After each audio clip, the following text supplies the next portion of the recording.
Shalom jemaat yang dikasih Tuhan, senang sekali saya Pendeta Rubin Adi Abraham bisa melayani Anda kembali dalam ibadah online ini. Hari ini saya akan menyampaikan firman dengan judul Surga Rumah yang Abadi. Mari kita baca Yohanes 14 ayat 1-3 yang berbunyi demikian. Janganlah gelisah hatimu, percayalah kepada Allah, percayalah juga kepadaku. Di rumah Bapa-Ku banyak tempat tinggal. Jika tidak demikian, tentu aku mengatakannya kepadamu. Sebab aku pergi ke situ untuk menyediakan tempat bagimu. Dan apabila aku telah pergi ke situ dan telah menyediakan tempat bagimu, aku akan datang kembali dan membawa kamu ke tempatku, supaya di tempat di mana aku berada, kamu pun berada. Amin. Saudara, kita sadar bahwa kehidupan di dunia ini hanya sementara. 70 atau 80 tahun, selebihnya sengsara dan sakit, dan akhirnya mati. Pertanyaannya, setelah mati kita akan kemana? Ada yang berkata, setelah mati lenyap, hilang, tak berbekas begitu saja. Tetapi tentu pandangan ini tidak tepat, karena Alkitab menunjukkan bahwa manusia itu diciptakan dengan roh dari Allah yang sifatnya kekal. Kalau binatang mati, dia lenyap, habis, karena dia hanya punya tubuh dan jiwa. Tetapi karena manusia diciptakan dengan roh atau nafas Allah, maka ada kekekalan yang menanti. Entah di neraka hukuman abadi, ataukah di sorga kebahagiaan abadi. Nah, tentu kita semua ingin masuk ke dalam kerajaan sorga, bukan?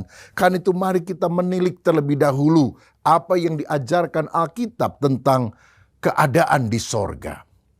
Saudara, yang pertama kita melihat bahwa sorga itu adalah tempat yang nyata. Heaven is a real place. Tempat yang benar-benar ada, bukan hanya ide, bukan hanya suasana, tapi sebuah tempat yang nyata.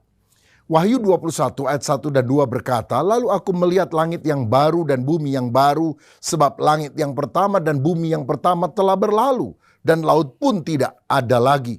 Dan aku melihat kota yang kudus, Yerusalem yang baru, turun dari sorga, dari Allah, yang berhias bagikan pengantin perempuan yang berdandan untuk suaminya.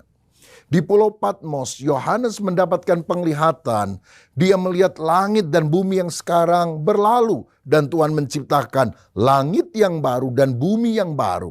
Lalu dikatakan Yerusalem baru turun dari sorga.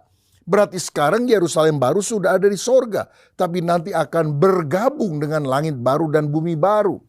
Nah saudara, yang dilihat oleh Yohanes itu adalah tempat yang sungguh-sungguh ada, sungguh-sungguh nyata, sehingga dia mencatat di dalam kitab Wahyu. Lagi pula kita ingat setelah Yesus bangkit dari antara orang mati, dia menampakkan diri kepada para murid lalu dia naik ke sorga. Kalau sorga itu bukan tempat yang nyata, cuma suasana, Yesusnya pergi kemana? Nah jelas Yesus harus pergi ke sebuah tempat yang sekarang ini ada di belakang langit biru. Dan itu yang kita sebut sebagai sorga. Nah saudara-saudara, yang kedua kita melihat bagaimana keadaan sorga. Sorga itu tempat yang sangat indah. Dalam Wahyu 21 ayat yang ke-11 dikatakan, kota itu penuh dengan kemuliaan Allah. Cahayanya sama seperti permata yang paling indah. Bagaikan permata yaspis jernih seperti kristal. Jadi sorga adalah tempat yang sangat indah, sangat mewah. Ayat 18, tembok itu terbuat dari permata yaspis dan kota itu sendiri dari emas tulen, bagaikan kaca murni. Bayangkan, kota itu terbuat dari emas tulen, bahkan temboknya terdiri dari batu permata. Batu permata apa yang paling berharga di dunia? Semuanya akan nempel sebagai tembok yang menghiasi kerajaan sorga. Dan ayat 21. Dan ke-12 pintu gerbang itu adalah 12 mutiara. Setiap pintu gerbang terdiri dari 1 mutiara. Dan jalan-jalan kota itu dari emas murni bagaikan kaca bening. Saudara, kita tidak pernah melihat kaca yang begitu murni seperti yang akan kita lihat di sorga. Saking murninya dia transparan, bagaikan kaca bening. Dan dikatakan selanjutnya bahwa pintu gerbang sorga ada 12. Masing-masing terbuat dari sebutir mutiara. Saudara bisa bayangkan betapa besarnya pintu untuk kerajaan sorga itu. Nah, di dunia banyak orang, terutama ibu-ibu, senang dengan perhiasan seperti mutiara. Tapi mutiara kan pada umumnya kecil-kecil. Namun kita akan melihat mutiara-mutiara yang paling besar, paling berharga, yang akan membuat kita berdecak kagum dan mengagumi Tuhan yang menciptakan semuanya waktu kita melihat pintu gerbang mutiara tersebut. Saudara-saudara, dunia diciptakan oleh Allah hanya dalam 6 hari. Bagusnya luar biasa. Ada Gunung Huangshan misalnya di Tiongkok. Ada pantai Waikiki yang indah di Hawaii. Atau Raja Ampat di Papua.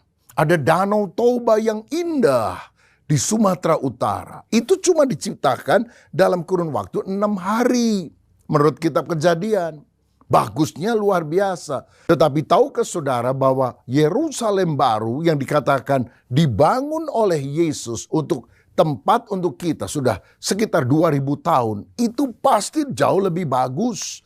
Kemampuan arsitektur Yesus yang paling hebat akan dicurahkan untuk pembuatan tempat bagi kekasih hatinya mempelai wanita, yaitu saya dan saudara yang mau mencintai dia dengan segenap hati. Jadi pastikan ya Bapak Ibu Saudara, kalau ke sorga bawa HP atau bawa foto, karena saudara bisa putar semua sudutnya indah-indah. Bukan hanya Instagramable, tapi benar-benar indah luar biasa. Yang ketiga, sorga adalah tempat yang sempurna. Wahyu 21 ayat 4 berkata, dan ia akan menghapus segala air mata dari mata mereka dan maut tidak akan ada lagi. Tidak akan ada lagi perkabungan atau ratap tangis atau duka cita, sebab segala sesuatu yang lama itu telah berlalu. Bayangkan, di sorga tidak ada air mata, tidak ada duka cita, tidak ada perkabungan, kesedihan, kematian. Ini tempat yang sangat sempurna. Oh, betapa rindu hati kita untuk tinggal di sana. Tidak ada iri, tidak ada benci, tidak ada curiga, cemburu. Oh, semua orang memiliki hati yang tulus dan kudus di hadapan Dia. Di ayat 8 dikatakan, tetapi orang-orang penakut, orang-orang yang tidak percaya, orang-orang keji, orang-orang pembunuh, orang-orang sunda, tukang-tukang sihir, penyembah-penyembah berhala dan semua pendusta, mereka akan mendapat bagian mereka di dalam lautan yang menyala-nyala oleh api dan belerang. Inilah kematian yang kedua. Jadi orang yang hidupnya penuh dengan dosa, tidak percaya kepada Yesus, tempatnya di luar sorga. Dan di luar sorga adalah neraka, Gehenna, lautan api, tempat penyiksaan sampai selama-lamanya. Karena sorga itu kudus, hanya ada kebenaran di sana. Saudara, sorga adalah tempat yang sangat indah luar biasa. Selanjutnya, bagaimana keadaan kita orang yang percaya ketika kita ada di sorga kelak? Yang pertama, kita akan mengenakan tubuh sorgawi. Dalam 1 Korintus 15 ayat yang ke-50 dikatakan, saudara-saudara, inilah yang hendak kukatakan kepadamu, yaitu bahwa daging dan darah tidak mendapat bagian dalam kerajaan Allah, dan bahwa yang binasa tidak mendapat bagian dalam apa yang tidak binasa. Ayat 53, karena yang dapat binasa ini harus mengenakan yang tidak dapat binasa, dan yang dapat mati ini harus mengenakan yang tidak dapat mati. Jadi pada waktu kita berada di sorga, kita akan mengenakan tubuh yang baru, tubuh kebangkitan atau tubuh kemuliaan. Orang kalau pergi ke luar angkasa kan gak bisa pakai baju ini. Dia harus mengenakan baju spesial yang disebut sebagai pakaian astronot, saudara. Juga dengan tutup kepala dan sebagainya. Apalagi ke sorga, gak bisa dengan tubuh yang terdiri dari darah dan daging. Tetapi Tuhan akan mengubah tubuh ini menjadi tubuh kemuliaan. Ada tubuh, tapi tubuh ini adalah tubuh rohani, tubuh kebangkitan.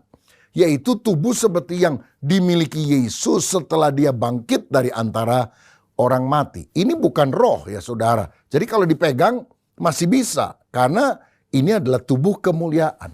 Namun bukan darah dan daging yang terbatas. Maka sifat tubuh kemuliaan itu antara lain bisa pindah cepat, tembus tembok, bisa hadir di tengah satu perkumpulan seperti Yesus hadir di tengah para muridnya, padahal mereka berada dalam satu ruangan yang terkunci. Tubuh kemuliaan ini bisa makan walaupun tidak perlu makan. Seperti Yesus untuk membuktikan bahwa dia bukan hantu. Dia bilang, ada ikan goreng tidak?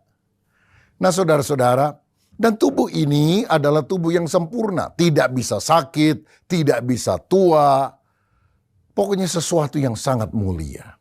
Nah, kapan tubuh kemuliaan ini kita akan miliki? Nanti waktu Yesus datang untuk kali kedua menyatakan diri di awan-awan. Kubur orang percaya akan terbuka dan mereka akan diubah dalam sekejap mata mengenakan tubuh kebangkitan. Sedangkan kita yang masih hidup tidak akan pernah mati. Tapi kita akan diubah tubuhnya ini mengenakan tubuh kemuliaan. Itulah hari yang penuh dengan penyempurnaan, kemuliaan waktu Yesus datang. Nah yang kedua, bagaimana keadaan kita di sorga? Kita akan berjumpa dengan orang-orang yang kita kasihi, yang telah mendahului kita. 1 Tesalonika 4 ayat 13-14 mencatat, selanjutnya kami tidak mau saudara-saudara bahwa kamu tidak mengetahui tentang mereka yang meninggal, supaya kamu jangan berduka cita seperti orang-orang lain yang tidak mempunyai pengharapan. Karena jikalau kita percaya bahwa Yesus telah mati dan telah bangkit, maka kita percaya juga bahwa mereka yang telah meninggal dalam Yesus akan dikumpulkan Allah bersama-sama dengan Dia. Jadi kita akan ketemu lagi dengan orang tua kita, dengan famili kita yang sudah meninggal dunia. Tapi syaratnya mereka adalah orang yang beriman di dalam Yesus. Akan ada reuni akbar, reuni besar antara kita dengan orang-orang yang kita kasihi. Saudara, kan itu pastikan seluruh anggota keluarga kita percaya kepada Yesus. Sebab kalau mereka tidak percaya, kita tidak akan pernah berjumpa lagi dengan mereka. Bagi orang percaya yang hampir meninggal, kita bisa berkata, selamat jalan sampai kita berjumpa kembali. Tapi bagi yang tidak percaya kepada Yesus yang akan meninggal, kita hanya bisa berkata selamat jalan.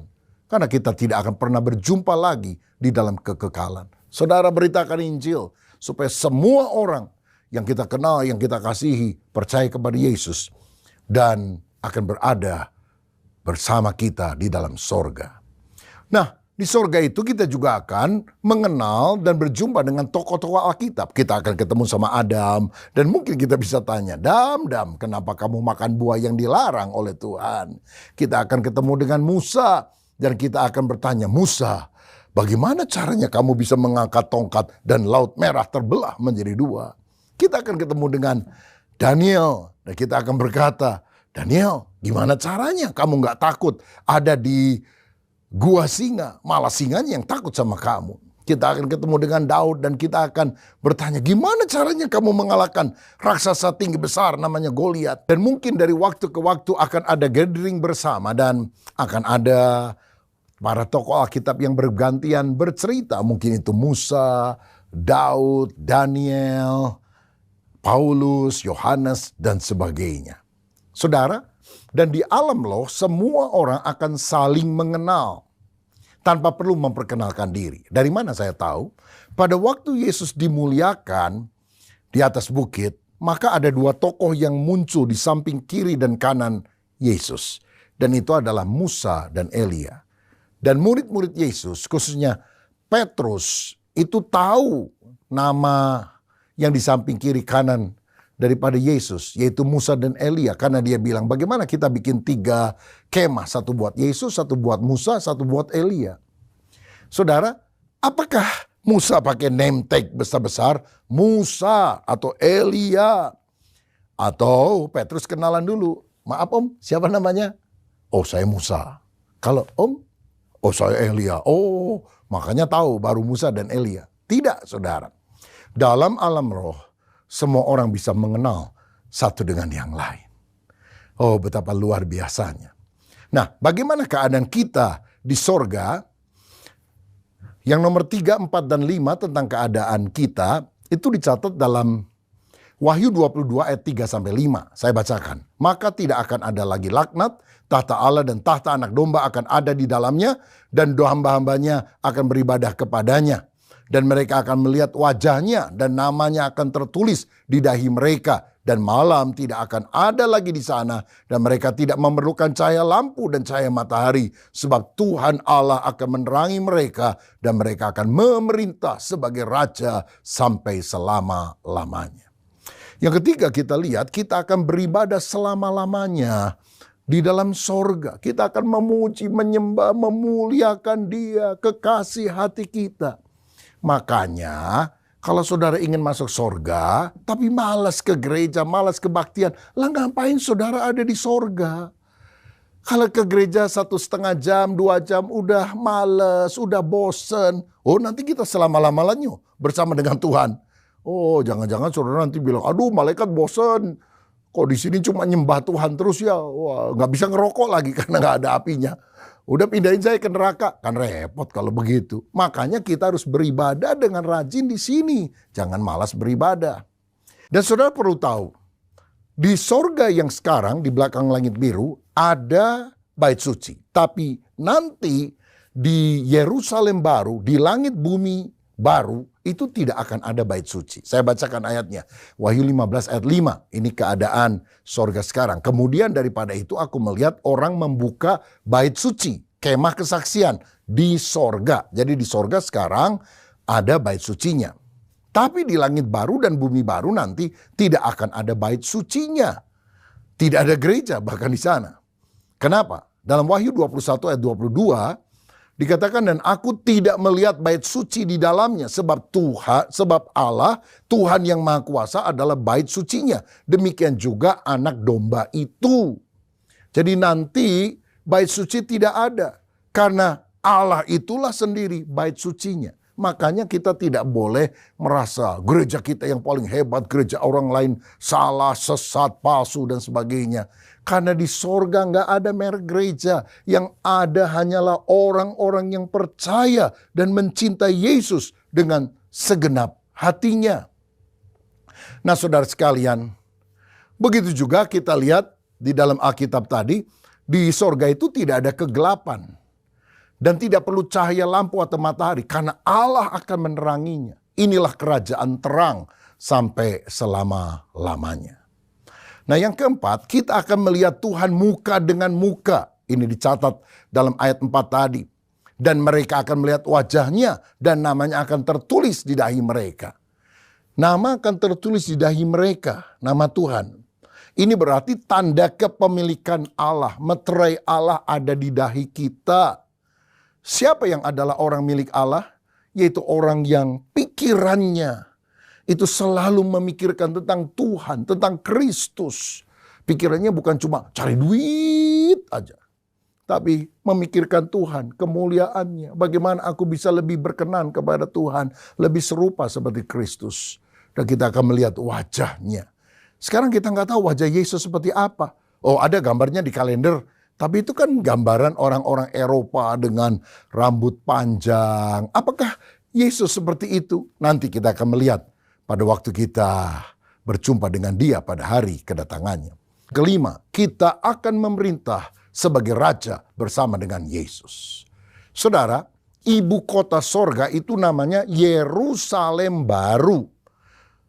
Yerusalem baru itu sangat luas dan besar. Tapi sorganya itu sendiri, langit baru dan bumi yang baru, sangat-sangat luas. Jauh lebih luas daripada Yerusalem baru yang adalah ibu kotanya saja. Dan karena sangat luas akan ada kerajaan-kerajaan yang banyak. Tapi semuanya tunduk kepada Kristus. Raja utama di dalam kerajaan itu. Dan kerajaan-kerajaan itu akan diperintah oleh orang-orang yang percaya.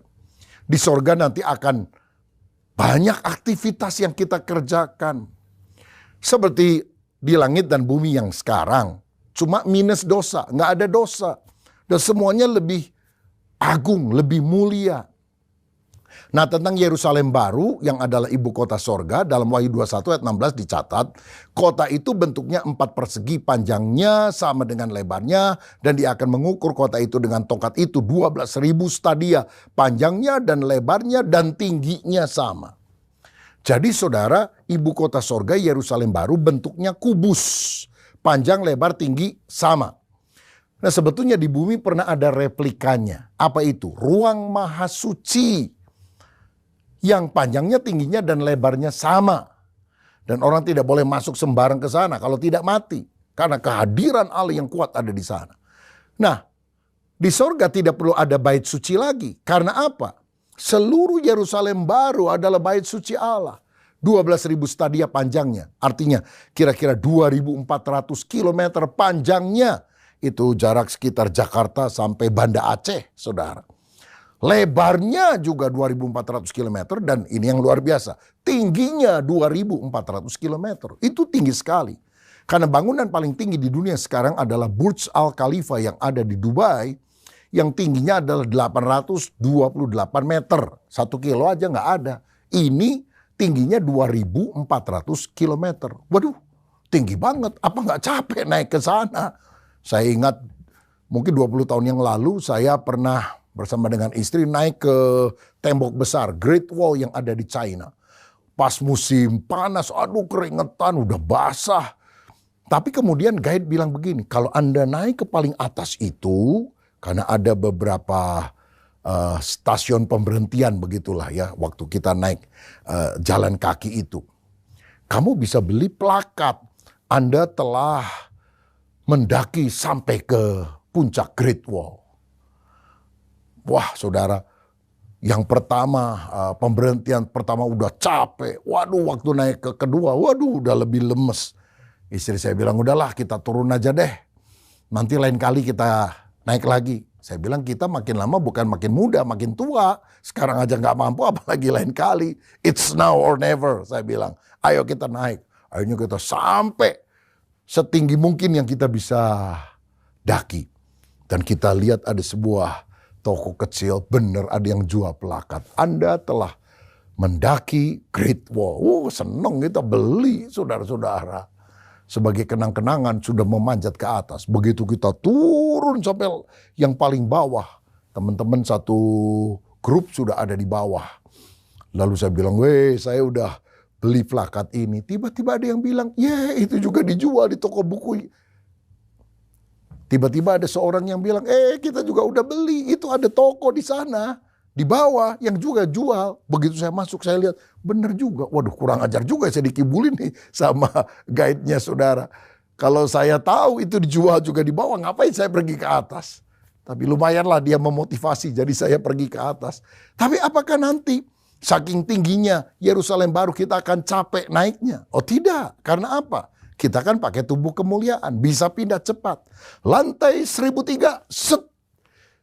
Lantai 500.075, set. Lah. Turun lobi bawah, set. Turun lagi, saudara. Jadi pindah cepat. Bisa bergerak cepat ke seluruh kerajaan di langit bumi yang baru itu. Nah, yang terakhir, bagaimana kita bisa masuk sorga? Nah ini yang penting. Karena tidak semua orang akan masuk ke sorga. Memang ada ajaran yang disebut universalisme yang mengatakan pada akhirnya semua orang setelah dicuci dosanya di api penyucian atau tempat penghukuman sementara, baru dia akan masuk ke dalam kerajaan sorga. Tetapi jika kita harus mencuci dosa-dosa kita dengan hukuman yang kita terima, apa artinya Yesus adalah penebus dosa kita? Saya percaya karena Yesus sudah mati di salib, menanggung segala dosa kita. Kita tidak harus membersihkan diri sendiri dengan hukuman di api penyucian atau tempat sejenisnya. Karena itu, semua yang percaya Yesus akan masuk surga. Semua yang tidak percaya akan masuk neraka. Nah, apa syaratnya orang masuk surga? Nama kita harus tercatat di dalam kitab kehidupan. Karena Wahyu 21 ayat 27 berkata, tetapi tidak akan masuk ke dalamnya sesuatu yang najis atau orang yang melakukan kekejian atau dusta, tetapi hanya mereka yang namanya tertulis di dalam kitab kehidupan anak domba itu. Bagaimana caranya supaya kita tertulis namanya di dalam buku kehidupan anak domba? Kita harus percaya kepada Yesus. Sebab Yesus pernah bilang dalam Lukas 10 ayat 20. Namun demikian, janganlah bersukacita karena roh-roh itu takluk kepadamu. Tetapi bersukacitalah karena namamu ada terdaftar di sorga. Makanya Yesus berkata dalam Yohanes 14 ayat 1 yang pertama tadi kita baca. Dikatakan, janganlah gelisah hatimu. Percayalah kepada Allah, percayalah juga kepadaku. Daud, raja yang perkasa, gak berani bilang, percayalah kepada Allah, percayalah juga kepadaku. Karena dia bukan juru selamat. Salomo yang paling pinter juga gak pernah bisa berkata, percayalah kepada Allah, percaya kepadaku. Hanya Yesus yang bisa mengucapkan itu. Percayalah kepada Allah, percayalah kepadaku. Kalau engkau percaya kepadaku, engkau pada hakikatnya sama dengan percaya kepada Allah. Mengapa? Karena Yesus adalah Allah. Saudara, percaya kepada Dia. Yesuslah satu-satunya jalan ke sorga. Yohanes 14 ayat 6, akulah jalan kebenaran dan hidup, tidak seorang pun sampai kepada Bapa kecuali melalui aku, kata Yesus. Kalau ada jalan lain yang olehnya manusia bisa diselamatkan, Yesus tidak perlu mati di kayu salib. Kenapa dia harus mati di kayu salib? No other way. Tidak ada jalan lain kecuali melalui Yesus Kristus. Dan Yesus menjamin ada banyak tempat tersedia bagi kita di sorga. Sekte Saksi Yehova berkata, sorga itu ada tapi sudah penuh untuk 144.000 orang penganut Saksi Yehova. Makanya saya nggak mau percaya kepada ajaran Saksi Yehova. Kenapa? Sorganya udah full, udah penuh. Lah kalau saya percaya, saya nggak kebagian sorga dong. Saya lebih pegang firman yang berkata, di rumah Bapakku ada banyak tempat. Dan itu janji Yesus bagi kita. Mari kita percaya kepadanya. Sehingga pada waktu kita mati, Tuhan sediakan tempat. Dan kalau kita mati dalam iman, yang menjemput kita, menurut Lukas 16 ayat 22, adalah para malaikat. Jadi kalau ada di antara saudari yang waktu mau mati itu ya, didatangi mungkin roh jahat, setan hitam, menakutkan. Usir dalam nama Yesus. Saya hanya percaya kepada Yesus. Saya hanya mau dijemput oleh para malaikat Tuhan. Dan kiranya para malaikat Tuhan yang menjemput kita dan membawa kita ke sorga tempat yang indah. Saudara-saudara, Yesus juga mendorong kita untuk masuk sorga. Masuklah melalui pintu yang sesak, yang sempit. Karena lebarlah pintu menuju kebinasaan. Tetapi pintu yang sempit akan menuju kehidupan. Jalan dunia itu terbuka lebar. Mau dosa, mau zina, mau apa saja boleh. Akhirnya maut. Tapi jalan yang benar kita harus mematikan keinginan daging. Nggak semaunya kita, tapi hidup menurut maunya Tuhan.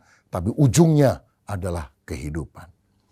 Sebagai penutup, saya ingin mengingatkan saudara yang percaya kepada Kristus. Ingat, kita ini warga negara kerajaan sorga. Kita bukan cuma WNI, warga negara Indonesia. Kita juga WNS, warga negara sorga. Karenanya kita harus hidup menurut tata cara kerajaan sorga.